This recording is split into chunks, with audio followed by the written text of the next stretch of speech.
agora eu farei a descrição da quarta e última categoria. Esta, por sua vez, ela é formada por 11 elementos, que é a categoria dos comportamentos. São comportamentos que um sujeito em processo de enlutamento pode apresentar, certo? O primeiro comportamento dentro da listagem da categoria comportamentos é do distúrbio do sono. Então, distúrbios do sono, geralmente, eles precisam de um acompanhamento clínico, geralmente. Mas dentro do processo de enlutamento normal, eles não precisam, o enlutado não precisa ter um acompanhamento, porque é um distúrbio que surge dentro de uma perspectiva temporal curta em razão do momento que foi muito forte, né, que é a questão da perca de uma pessoa querida.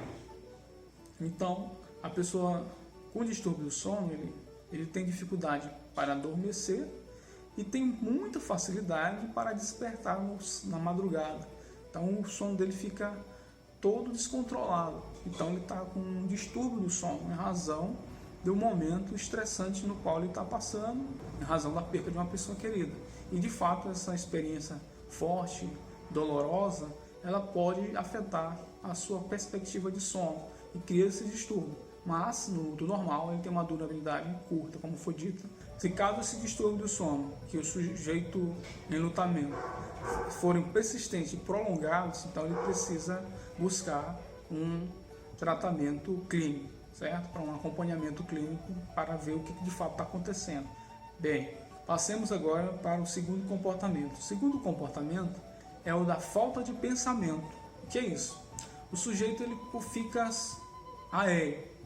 Geralmente tem algumas, não sei se vocês já perceberam, tem algumas pessoas que perdem algum ente querido, você olha para ele e parece que ele está em outra dimensão. Aí existem casos de profissionais que vão ao trabalho, que perderam algum ente querido, vão trabalhar, esquecem as coisas que ele ia fazer. Então ele está numa perspectiva em que ele não está pensando, certo? Então existem vários relatos que a pessoa vê, fulano de tal parece que não está nessa dimensão. De fato, existe essa possibilidade desse comportamento em que a pessoa ela não está pensando, parece que ela chegou num estágio de que zerou ali. Então, agora passemos para o terceiro comportamento, que é o isolamento social. É um comportamento normal que surge nas pessoas que perdem seus entes queridos. É bastante comum as pessoas que perdem um ente querido, principalmente a pessoa que perderam uma pessoa de convívio diário, marido, esposa, e acaba querendo ficar sozinho, isolado. Então é normal que esse comportamento venha a surgir. Passemos agora para o quarto comportamento, que é o comportamento de sonhar.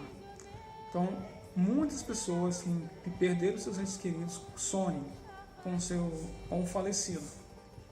Vai de sonhos tranquilos, sonhos mais conturbados, até pesadelos com o falecido. Então é uma perspectiva que normal de acontecer, a questão de sonhar com o falecido. É um comportamento bastante comum em que o enlutado pode apresentar dentro do luto normal. O quinto comportamento é da perspectiva de evitar lembranças. Ou seja, o enlutado, ele cria estratégias, qualquer forma de tentar evitar lembranças do falecido.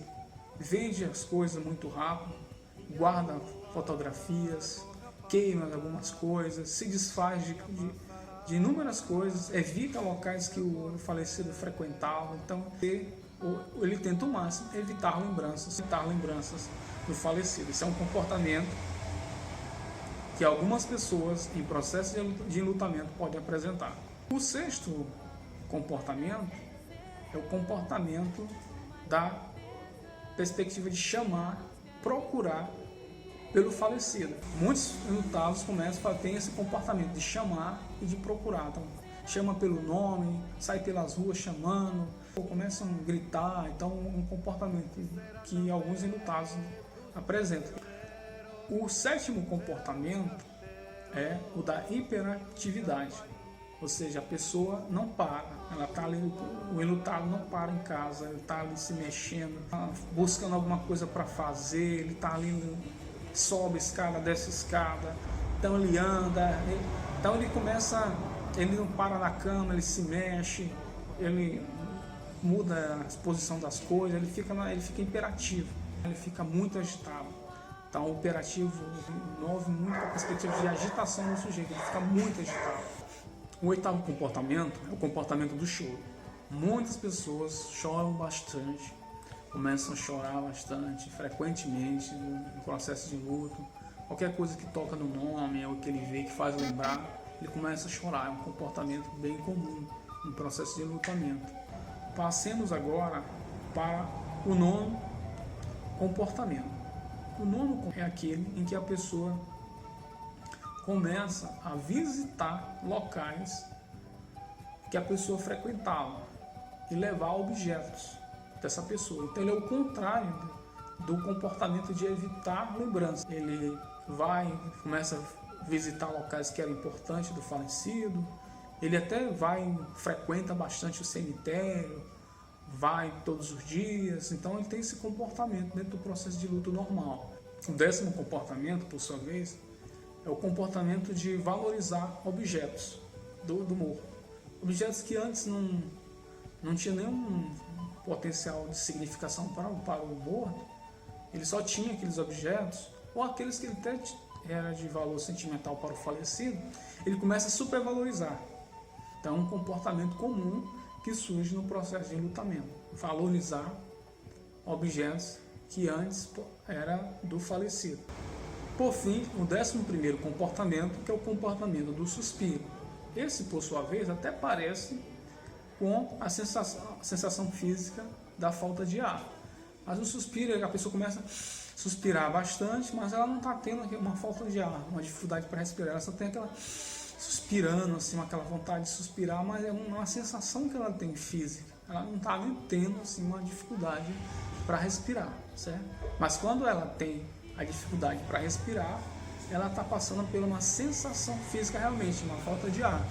Mas quando ela está só no suspiro, a reação física, o físico, aquele comportamento físico está demonstrando aquela sensação de suspirar. Não é que de fato ela está tendo dificuldade de ar. Então elas podem se confundir, ela está só suspirando, tendo um comportamento de suspirar, certo? Então são estes os elementos que compõem a categoria comportamentos. Bem, chegamos ao fim da descrição das 4 categorias, como foram ditas, tem suas especificidades e algumas, de fato, tem que ter uma atenção maior caso elas tenham uma persistência maior, um tempo maior de durabilidade, se intensificarem, tem que ter alguma atenção que, de fato, elas podem estar se aproximando do luto prolongado ou estar apresentando algum sintoma de trauma. Então, alguns elementos que foram citados aqui têm a ter alguma atenção. Agradeço muito pela tua companhia, por ter ficado até o final desse vídeo. Se caso tenha gostado, deixe seu like, compartilhe, comente, que é a partir dessas atitudes que outras pessoas terão oportunidade de ter acesso a esse vídeo. Um grande abraço e nos veremos em outra oportunidade. Beijo! Minha lua corre apaixonada e a passarada segue o seu corcel. Ó lua rainha, ó lua é minha, é de quem quiser.